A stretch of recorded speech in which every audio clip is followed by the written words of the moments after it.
Politics dominated the American scene while I was traveling abroad this time.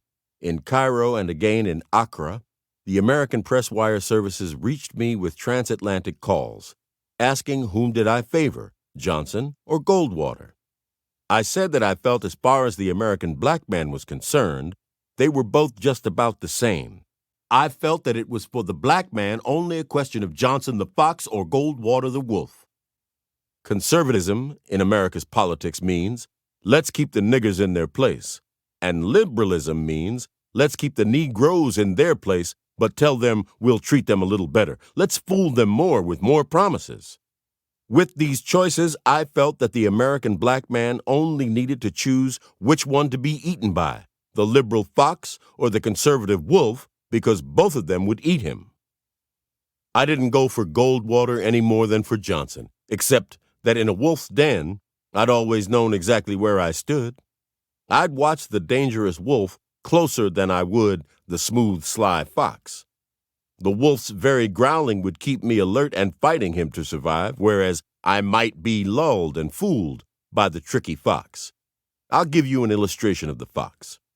When the assassination in Dallas made Johnson president, who was the first person he called for?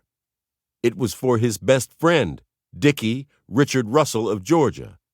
Civil rights was a moral issue Johnson was declaring to everybody, while his best friend was the Southern racist who led the civil rights opposition. How would some sheriff sound declaring himself so against bank robbery and Jesse James's best friend? Goldwater as a man I respected for speaking out his true convictions, something rarely done in politics today. He wasn't whispering to racists and smiling at integrationists. I felt Goldwater wouldn't have risked his unpopular stand without conviction. He flatly told black men he wasn't for them. And there is this to consider always: the black people have advanced further when they have seen they had to rise up against a system that they clearly saw was outright against them.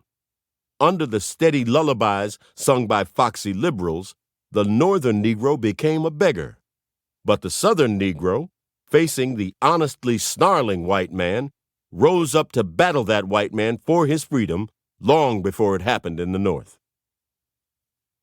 Anyway, I didn't feel that Goldwater was any better for the black man than Johnson or vice versa.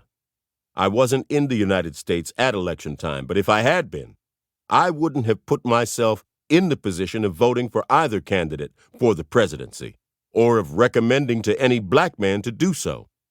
It has turned out that it's Johnson in the White House, and black votes were a major factor in his winning as decisively as he wanted to.